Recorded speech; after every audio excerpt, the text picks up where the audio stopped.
Good evening, everyone. Good evening to everyone that is online. My name is Delane Galloway. I'm the town administrator for the town of Cheverly. I bring you greetings on behalf of the Cheverly Mayor and Town Council. This evening, it is such a delight that we are having a Cheverly Education Roundtable. We're having a Cheverly Education Roundtable with our own school board representative and Cheverly native herself, Miss Amy Olivo of District 4. So without further ado, I would like to welcome Miss Amy Olivo to the stage.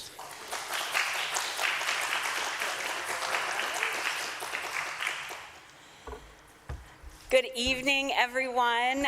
Thank you for coming. I will admit I was very nervous that no one would actually show up, and I know we have some folks online as well, so I appreciate our folks online for joining us also. As Mr. Galloway said, my name is Amy Olivo, and I am your new Board of Education representative for District 4. Our agenda for this evening is we have our welcome. I'll provide some updates. We're going to have some table discussions. So I'll ask you guys to kind of, come together maybe a little bit more for some table discussions.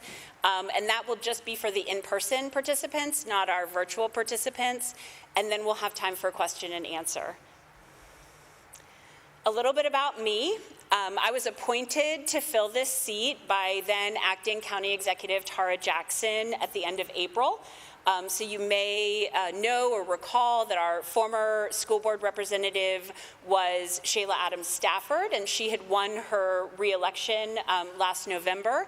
And relatively soon after that, stepped down from the Board of Education to run from County Council, and she is now our County Council member for County Council District 5.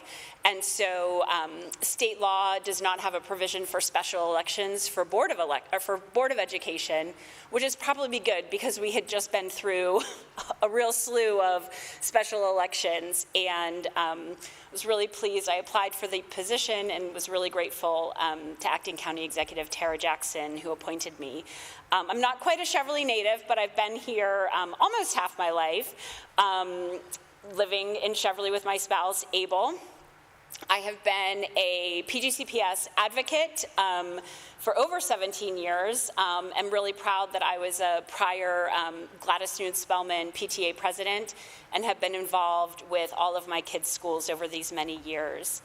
My own two children, Abel and my children, are PGCPS class of 2024. Our older son, Lucas, graduated from Parkdale from the International Baccalaureate program in 2024. And our younger son, Nathaniel, is in 10th grade this year at Duval High School in the Aviation, Aeronautics, and Engineering program. I messed that up because it's AEAT, but it's a very cool program that I'd be happy to tell you more about.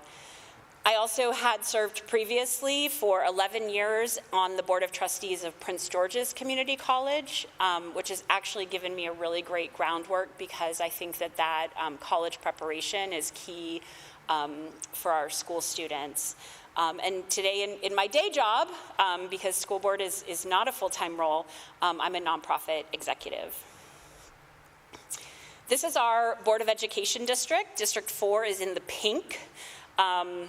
When people ask me to describe it, it's very hard to describe because like many election districts, it's very oddly shaped. But it essentially goes from Cottage City down to Fairmont Heights High School, although it doesn't include the town of Fairmont Heights, and then it heads east through Glenarden, and kind of the northeast corner of my district is Glendale Elementary School. I like to say that a lot of parents, a lot of families in PGCPS have two school board members because there's someone who usually represents where they live, and then another school board member who might represent physically where their school is. And so please know that I am here as your representative where you live, and so don't ever hesitate to reach out to me about school or other issues as well. This is also the list of schools that I represent on the Board of Education District 4. You may know that we have over 200 schools in Prince George's County. We have about 133,000 students attending over 200 schools. So we are pretty massive. We're one of the top 20. I think we might be the 18th largest school district in the country. So my priorities as your Board of Education member are to increase parent and community engagement, to improve student achievement, and to provide excellent constituent service. So I just wanted to get transportation out of the way first. There were about 100 different things I could have put on this slide, and, this guy just was perfect. Like many of you, transportation has been frustrating for our family as well. I have gotten your emails and heard your pleas, and I am passing them all on to the administration. I don't know why PGCPS stuck with the Stop Finder app for so long when we have known that it has not worked for years. But we are now moving away from it. And so you, I'm sure, have heard about Chipmunk. Who names these things? I don't know. The Chipmunk app right now is in a pilot program. We are hearing very positive things, and that it actually can track buses, which, if you, like me, our Stop Finder app does not track our child's bus. We were one of the families who was on a route that was vacant, that has been vacant. Dr. Joseph put out a list of all of the vacant routes. We are short several hundred bus drivers this school year. So I feel your pain. Our child did take the bus home today, and it was an hour-and-a-half ride from his school ending until he got home. So I'm not complaining. I'm just letting you know I feel your pain very clearly, and I am also advocating on your behalf. We do need bus drivers. We offer, I will say, excellent benefits in Prince George's County Public Schools, and you are part of the government, the state of Maryland pension system. So if you know anyone who is currently driving an Uber or a Lyft, they should be driving a Prince George's County school bus.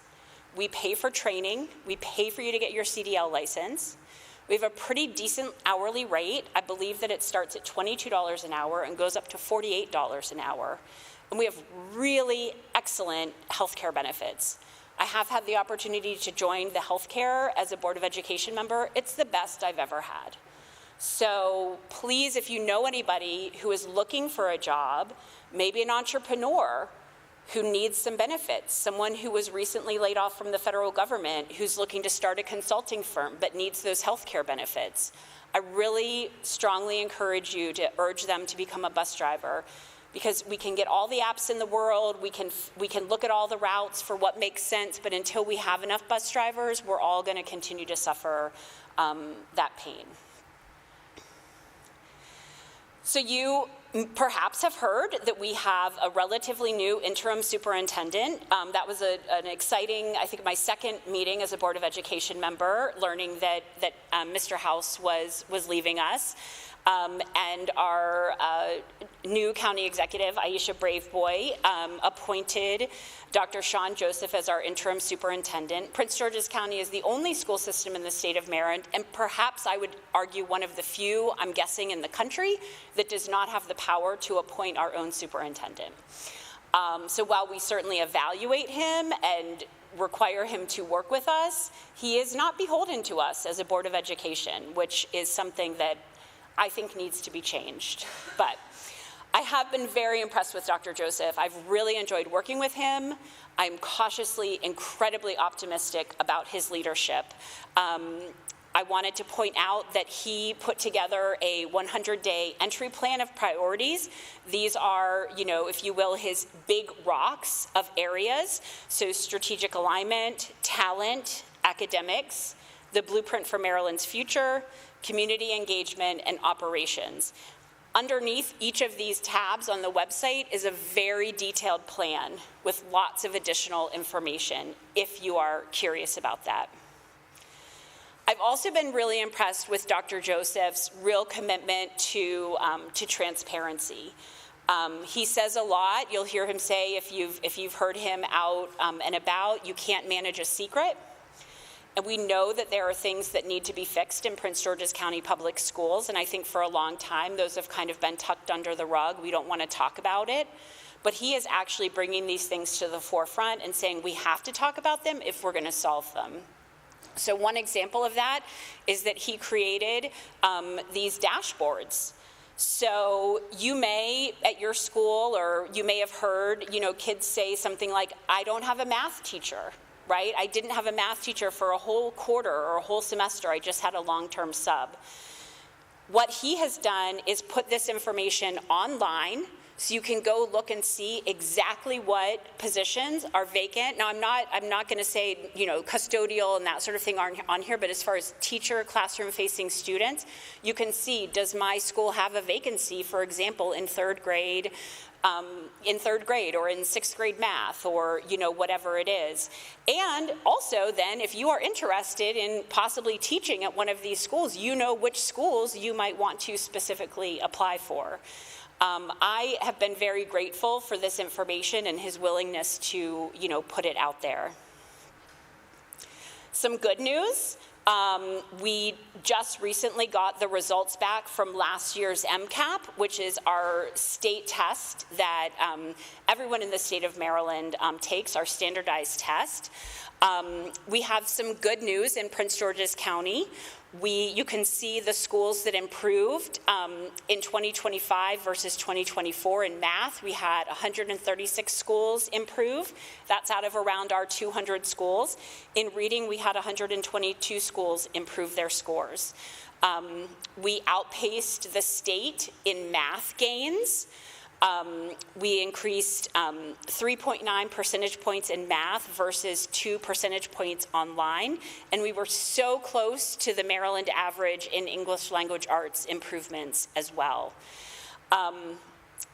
We have a large number of students who are very close to reaching proficiency, and so that will be an intense focus to make sure that those students are getting there.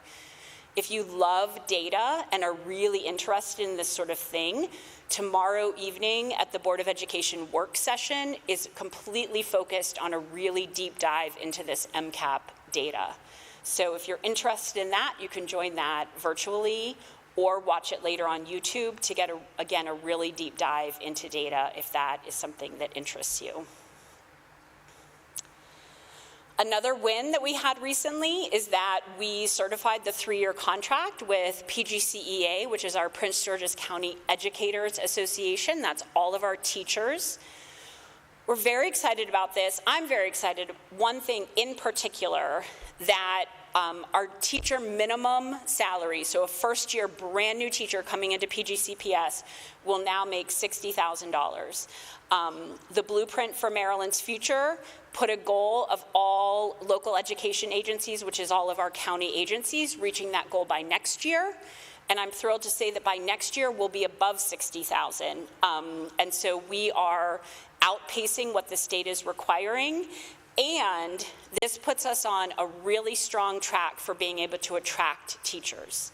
And so, the contract is, pages and pages and pages long, of course. But that, I think, is one thing that we can be really proud of, that our minimum salary to attract new teachers is $60,000, and we've done that in advance of the state requiring it. So we're almost right on time, which is awesome. And what I promised in the flyer, and what I really would love to do, because I want to hear from you not only with your questions, but also kind of your hopes and dreams and visions for Prince George's County Public Schools, is we're going to take about 35 to 40 minutes to have some table discussions. And so what I would love to do is ask some folks to come over and join these other tables. I think we might end up with like 3 pretty full tables, which would be awesome. And we're gonna pause with our folks on Zoom right now, but we will be back everybody on Zoom, we will be back at about 8:10, 8:15, I think 8:10. And I will take Q&A at that point, and I will, I think, be able to take also Q&A from folks on Zoom in addition to people in the audience. So these are our questions. I have them also on a sheet of paper, which I will hand out. I'm hoping that one person at each table will be willing to take notes, because while this is a really important discussion for you all to have, it's also really, really valuable information for me to have and to take back and to inform the work that I'm doing. So does anybody have any questions? Okay, perfect. So I'm going to turn this off.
they use some kind of open supervision at the schools before non-voting? Like, yeah, you can't put the museum with like I three don't or know. four I people. just say, I mean, in Worcester County, we were That's very exactly the poor. point. We got dropped off. Yes, that's right. You know, And the custodians you watched kind you of until school started. fended for yourself, but there wasn't this idea of, it That's was the like, truth. you know, oh, we were going to turn you away because it wasn't high enough. Yeah. I thought that was more realistic to supporting, you know, working families.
said they were supposed to have tinker textbooks and they hadn't tinkered where they were at. Another one has them and they said, That's been an issue too because they'll show up halfway through the school year, and so then they'll like send them home or something like that. Because what am I going to do with it now? You know, at that point, that's happened for multiple years now. I wonder if that's in some school process that those don't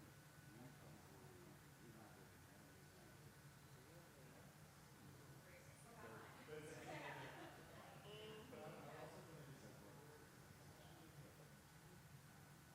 And I think part, yeah, yeah,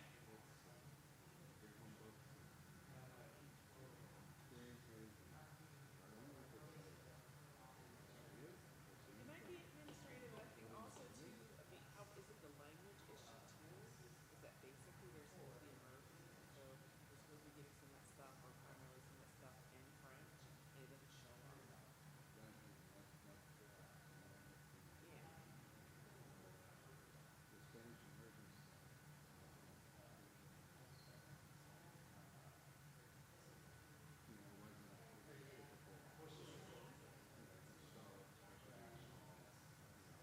Mhm.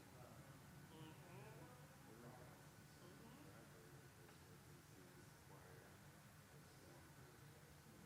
Yeah, no, Lord knows what tariff it's sitting to wait to be paid right now.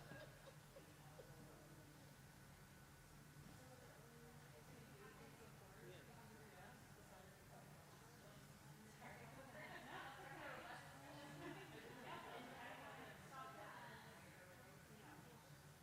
It's one of those things that if it's worth it for the sake of it, I would. Like maybe I'll just become a bus driver. Can I? Or just drive buses all the time.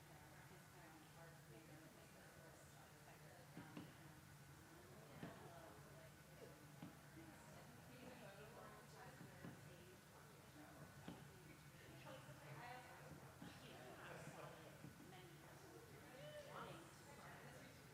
Well, he can be a retired bus driver too. I mean, that used to be the number Number one one motivator. loophole.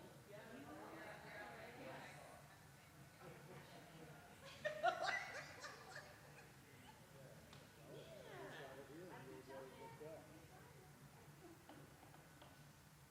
I can engage with and support, but how can we engage and support?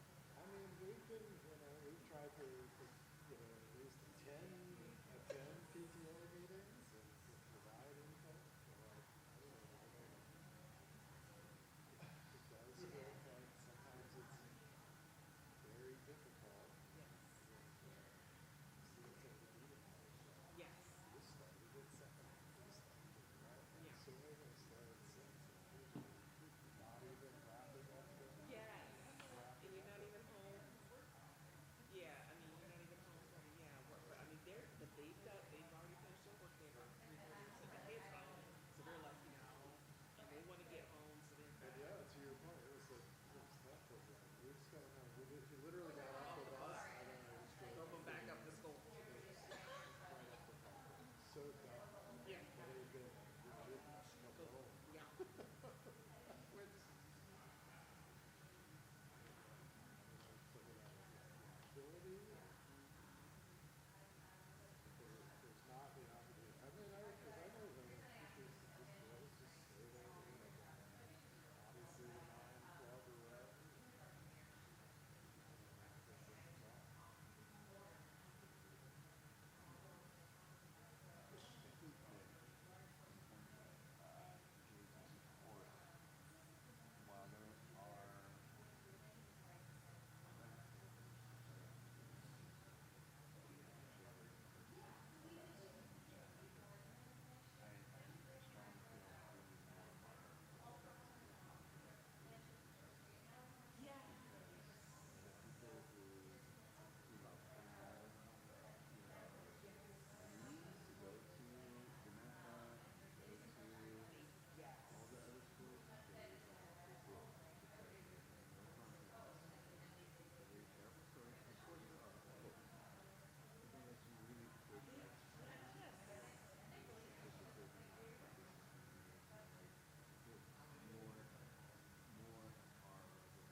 Okay.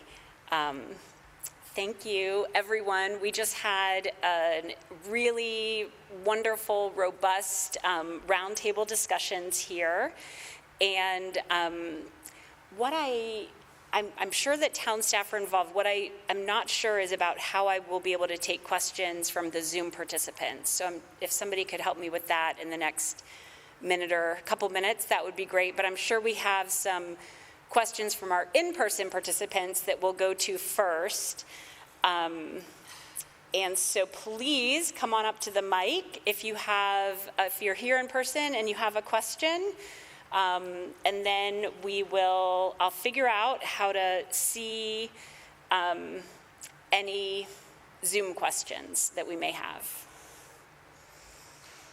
Did everything got answered for you guys?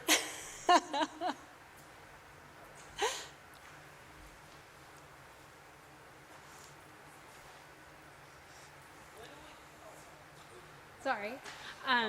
So I'm Karina Tansey, and I think my question is a broad one of what avenues are available to us to help shape PGCPS? Like, how do we do that? Excellent question. And I think I just figured out how to see the chat. I'm sorry about that. Just ask them to raise their hand. Oh, perfect. Oh, and then yeah. Oh, terrific. Okay. Excellent. Thank you. Okay. Opportunities to be involved. Oh my goodness. So, one, I would say absolutely your PTA or PTO with your school.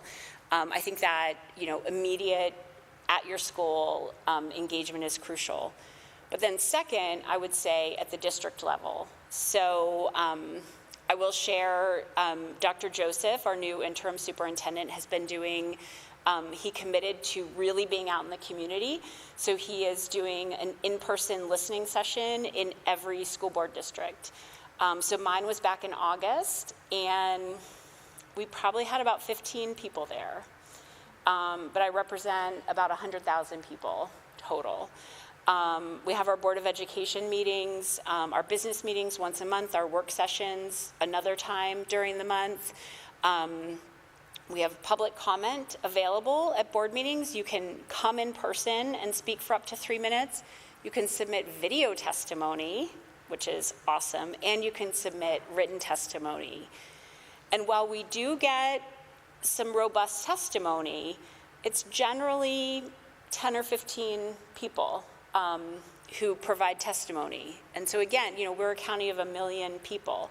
And so, I always will say to folks, whether it's a budget hearing or, anything else, if you show up and participate, you really have an outsized voice in the process because you're going to be listened to. If we only hear from 20 or 30 people, we're really listening to what you have to say. Unfortunately, at this exact moment, is the Capital Improvement Program meeting for Prince George's County Public Schools.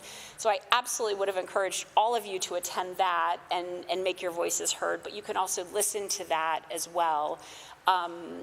I will also work really hard to send out these large meetings and engagements that you can be part of because again, we heard a lot about facilities, and so we need everybody who's concerned about facilities to attend our Capital Improvement Program meeting. And then, I will also share, we depend on our state and county for our funding. I don't know about you, where I grew up, the school board could increase, property taxes to raise money.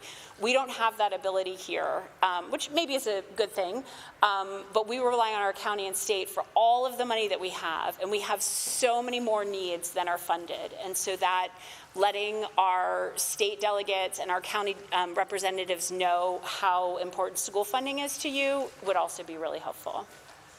Thank you. Thank you. Great, come on up. Hi, I'm Amanda Zabo. I have 2 kids at Judith P. Hoyer. And I wanted to ask a follow-up question about the Capital Improvement Program meeting because clearly, our school, we're a pre-K through 8 school. We've kind of outgrown it a bit. And as a parent, I would love to be able to advocate for bigger facilities, more space, but I'm a little bit confused with how to do that. And I was wondering if you could just talk a little bit about that capital improvement program, because that seems to be the avenue to take. But I mean, how can parents like us advocate for our school? And I guess, is that through that program that we should be showing up? Yeah, so that's an excellent question. So I would say that the meeting tonight, absolutely, but that's not your only opportunity. So we will talk about the capital, which is buildings, money a lot over the next few months, and so absolutely engaging in that. You can come to any meeting and talk about that. Prince George's County Public Schools is woefully behind on funding our infrastructure. I mean, that is not a surprise to anyone. I think we went 30 years without building a new school in this county, and schools are really expensive, and they get more expensive to build every single year. We have done an amazing job. We entered into a P3 partnership to build a whole lot of new schools really quickly, but I completely understand what you're saying, and I think that advocacy as well to the state legislature. They'll go into their session in January. They have a 3-month session, January through April, and really pushing for additional capital funding for Prince George's County Public Schools with them as well. I believe with Hoyer, that is a different state legislative district than Cheverly. So again, like talking about, like, you have 2 school board members, right? You guys have lots of state representatives that your school attendees cover, and so making sure that you're reaching out to them would be very helpful as well to Prince George's County Public Schools. Yeah, we used to say about several of our kids' schools, like, the principal's awesome, the teachers are amazing, the staff is great, the school's falling down around them, which was practically literally true. So I understand where you guys are coming from. Yeah.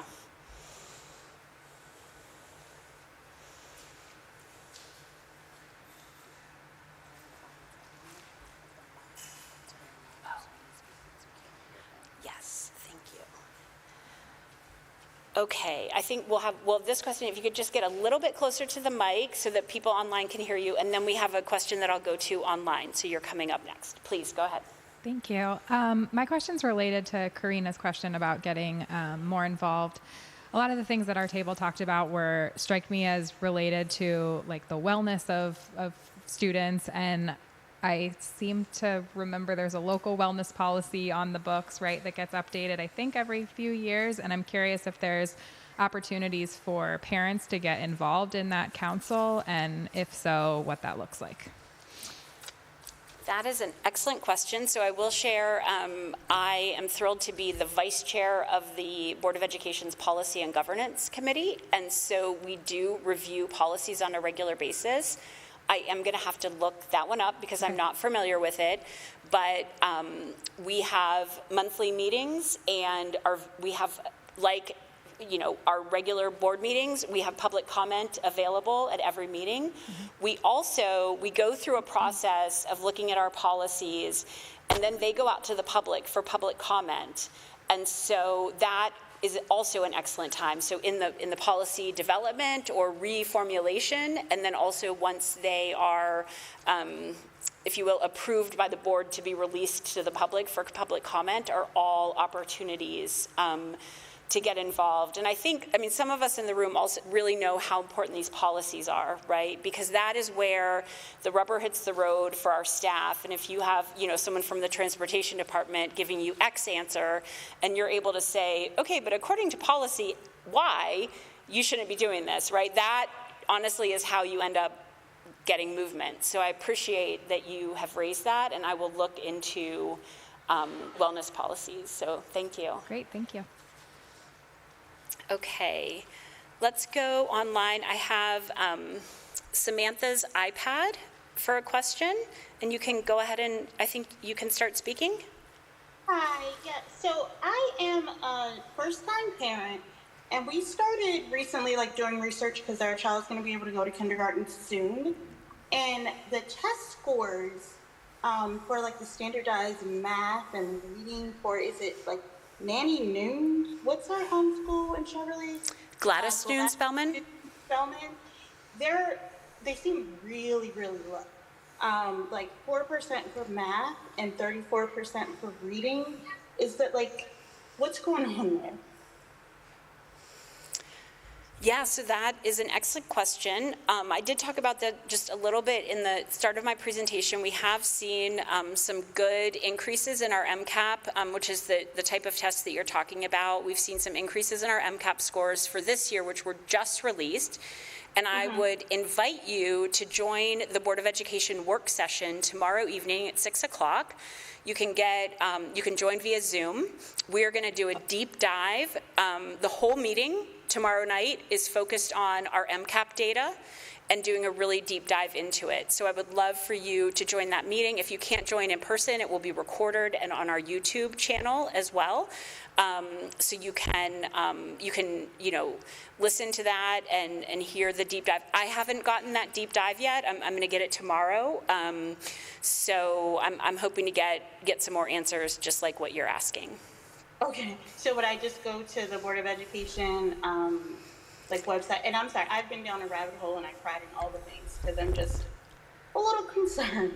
Yeah, so all of our meetings are so pgcps.org, and I believe if you scroll down the page, maybe about 2/3 or 3/4 away down the page, there's a list of upcoming events. And under the upcoming events, you should see for tomorrow evening, probably titled work session or Board of Education work session. And then when you click on that, you should have the link to be able to join on Zoom. Of course, you're more than welcome to come to Upper Marlboro as well to sit in the audience if you're interested. But you can also watch on Zoom. And then I have to admit, I don't know the PGCPS YouTube page off the top of my head, but I presume if you go to YouTube and then Prince George's County Public Schools or PGCPS, our YouTube page will come up where all of our meetings are, I think after the fact, they're uploaded to YouTube. Okay. All right. Thank you. Okay, you're welcome. Thank you. Okay. Hi, good evening. My name is Meg Hannigan Dominguez. I have 2 children at Cesar Chavez, and I live in Ward 4 here in Cheverly. And I'm just curious, this is a little bit speculative, I guess, but I've been reading a lot of conversations nationally about vouchers and school choice and how different states are voting on that and how that impacts public school funding. So I'm curious if any of those conversations have been happening preemptively in Maryland at the state level or at the federal level, just kind of thinking about if the vouchers come, how that might impact public school funding. What are maybe some things that the Board of Education is doing preemptively? Any conversations like that, or any ways for parents to get involved? Fantastic question. I have also been very interested and concerned about the private school vouchers. So Maryland already has a program to provide scholarships to folks attending private schools. It's called our Boost Scholarship. In my personal opinion, we need to stop there with using public dollars to support private education. I do understand that per recent legislation and or perhaps an executive order, I'm sorry, I don't know exactly, states will have the opportunity to opt into additional voucher programs. So it's one of my personal priorities to ensure that the Maryland General Assembly does not opt Maryland into that program. But again, I think, our state senator and delegates are out and about in the community, they're attending meetings, they're having picnics, all of that. And so letting them know that you would like to see increased funding for public education and not have that funding siphoned off to support private schools would be incredibly helpful. Thank you. Thank you. Great. Let's see. I don't see any more hands raised. Are there any more questions from the audience? Yeah, come on up, Margie. Okay, and get real close to the microphone so they can hear you online. Okay, I guess I'll speak up here too. So I have been confused about communications, and I'm going to bring up related to transportation. So I keep as I'm interpreting the messages, hearing that in order to demonstrate my child's in need of a bus, I need to let my child stand at the bus stop, okay? Even if this results in my child being late to school every day. So, am I understanding this correctly? So that's a great question, and one that I had asked myself as a parent, because as I mentioned earlier, my child's bus is one of the routes that we were told in advance of school starting did not have a driver assigned to that route. And so we were told, expect to be very late, try to have an alternative, form of transportation. So Abel and I figured out how we could drop off and pick up every day so that he would get to school on time and get home at a reasonable hour. So then I started kind of worrying, okay, well, if he hasn't been at the bus stop for the last 2 weeks, and is the bus coming by and marking him as like, this bus stop is empty, no one's here, we should take it off the list. So I have a little bit of a direct connection to the transportation office, and I asked that exact question. I said, hey, is my kid gonna be taken off the bus list now? And they wrote back and said, absolutely not. We understand during these first couple weeks, blah, blah, blah. Literally the next day is when kind of the second transportation email came out from the system saying, make sure your kid is at their bus stop, because if they're not there, they might be taken off the bus route list. And I took my answer that I'd gotten less than 24 hours before and said, this is the exact opposite of what you just told me. What is the truth? What is actually going to happen? And they shared with me that, and this goes to many of the larger issues that we have talked about, they said, well, they're not going to be taken off, but we really want people to start going to their bus stops and waiting there, but they're not going to be taken off. So you perhaps can imagine that I was not very happy with that answer and said, we need to be communicating this differently then, because this is not fair. You've given parents the impression that if their kid isn't standing waiting at the bus stop for 40 minutes and late to school, by an hour or more, they're going to be taken off the bus stop route for the future, and that's not a fair, it's not fair to give that impression when it's actually not really true. So I don't know, but that's what I shared back with them. Margie. Hi, my name is Margie Cohn. I'm a special education lawyer. I represent parents in the District of Columbia and throughout Maryland.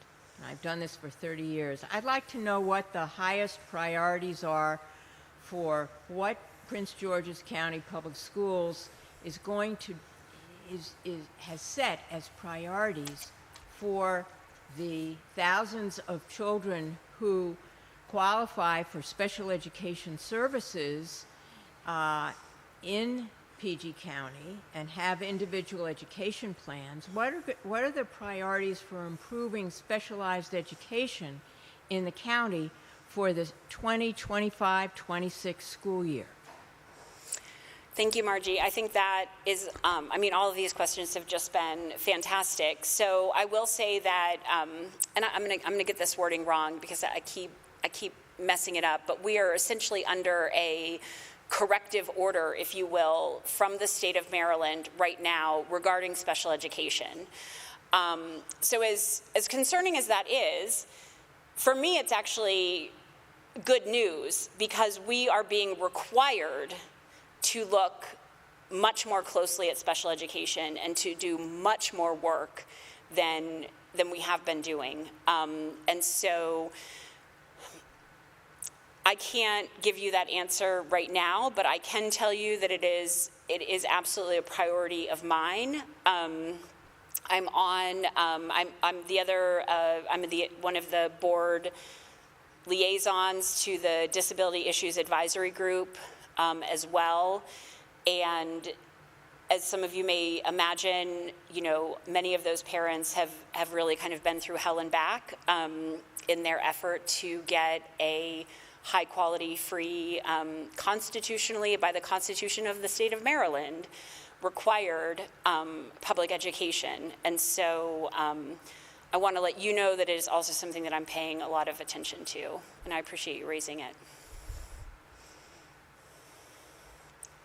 Go ahead, Frank. Good evening. I'm a freshman. I'm a freshman student in a school at Upper Marlboro, and it's called Bishop McNamara. And I heard private schools had really good programs, and I wanted to know if you could take any programs while going to another private school, and how efficient are they, if you can. So great question. So your question is, while you're attending the private school, can you take advantage of public school programs? So the short answer is no. By and large, sports, enrichment clubs, you know, and other special programs are only available to Prince George's County public school students. I would say, and I'm not sure if Bishop McNamara participates in this program or not, but I know there is an opportunity for dual enrollment with Prince George's Community College. So generally that's more your junior and senior year of high school.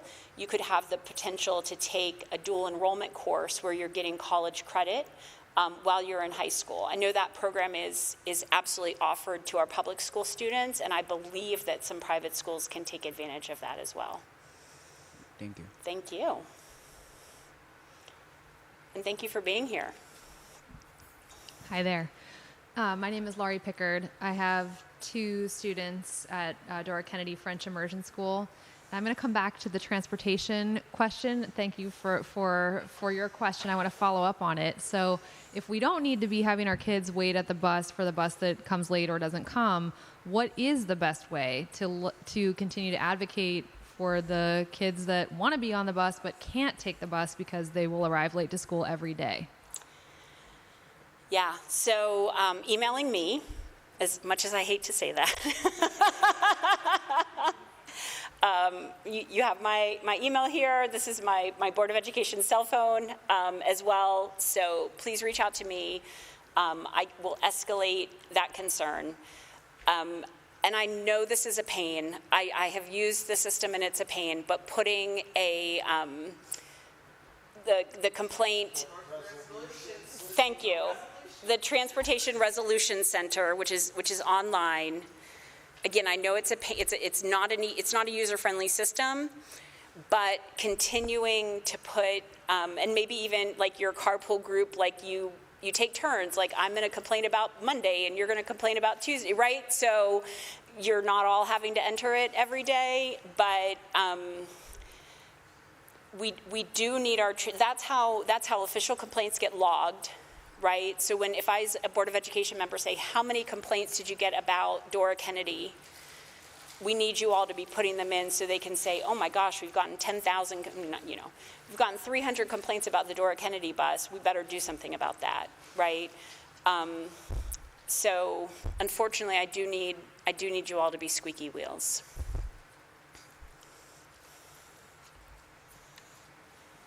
Hi, I'm back.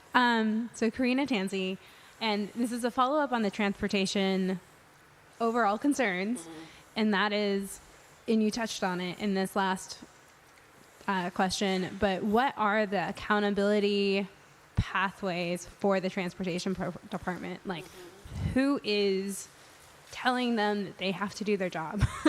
And when are they going to run up against the wall? Because we are all experiencing frustrations. Yeah. So that's a great question. So in theory, as a board of education, right, we have one employee, and that would be the superintendent of schools. Although, as I shared earlier, we do not choose the superintendent, so that's a little tricky here in Prince George's County. But our job, right, is to ensure that the superintendent of schools is following policy and using money appropriately. The superintendent of schools then is the boss of everyone else in the system. And so in the operations department, which transportation falls under, is Dr. Chakasar Coleman, is our COO. And so he ultimately is above the transportation department in that regard. And so, you know, ultimately it is him and Dr. Joseph who need to make sure that the transportation team is doing their job. Yeah. Yeah, go ahead. First off, thanks again for everything tonight. This has been great. My name's Tommy. I was just wondering, I've been following the conversation about phone use and social media, specifically in schools, and smartphones specifically in schools. And I've been seeing phone bans across the country happening, and it's kind of popping up. What is the board thinking, and what do you think might happen in Prince George County? Yeah, also a great question. Definitely kind of a hot topic, as you said, across the country as well with us. So the Maryland General Assembly last year in their legislative session indicated that each school system should develop their own policy.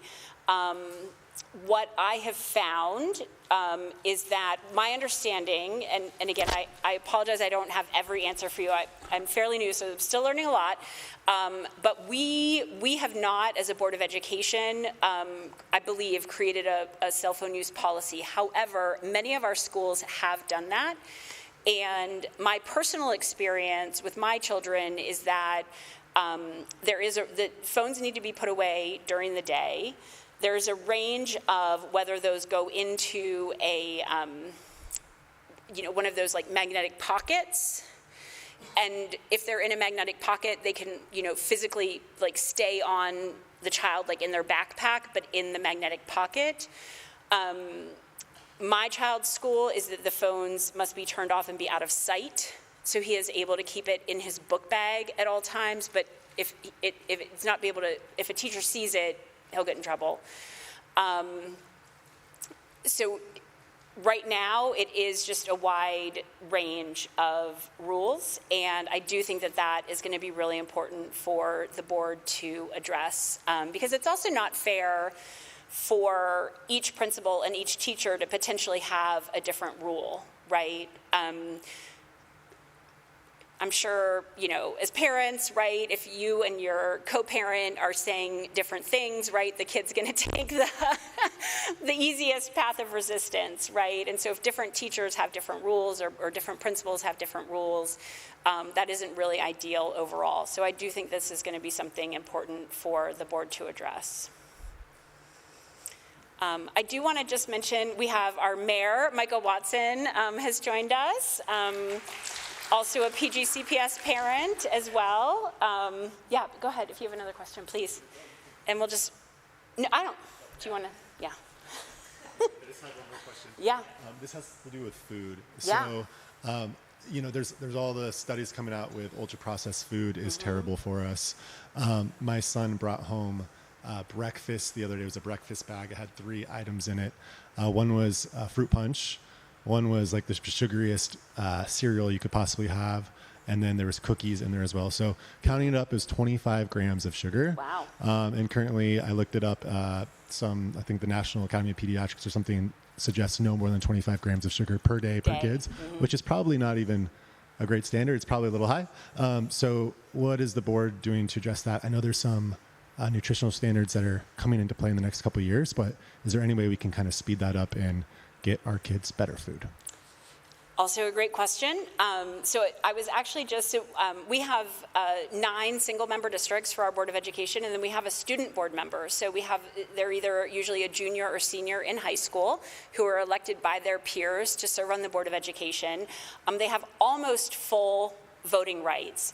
And I was just talking with our student board member who is very interested and very concerned about the nutrition value and quality of the food served in our schools.